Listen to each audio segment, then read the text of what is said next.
we have to actually stop talking about women when we talk about flexibility, and we actually have to stop talking about mums and dads, and we even have to stop talking about working less. Flexibility doesn't always have to be about working less.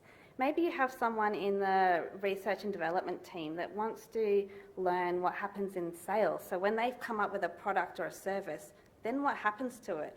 So maybe go sit with the sales team, see how they then sell it in, and then they can take those learnings back. And then once they start developing more products and services, they have that information that they've gained from job sharing in that other department. So that's not about working less. It's just about upskilling and retaining those staff, but just building them into a more holistic, having a better holistic understanding of the way business works. But it's also about succession planning, or transition to retirement. So often we know someone's going to retire.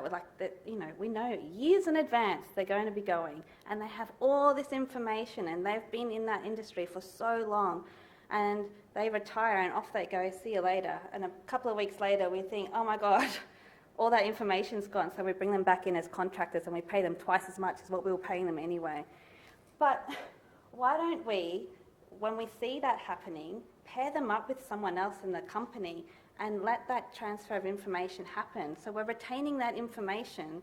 It's still there, but we've just transferred it to somebody else. Again, it's not about working less, it's just working smarter, and that's also a form of job sharing. Again, it doesn't have to be about gender or babies, it's just working smarter, but using flexibility that's in a different way. So what I'm saying is we can use job sharing, but we repurpose it.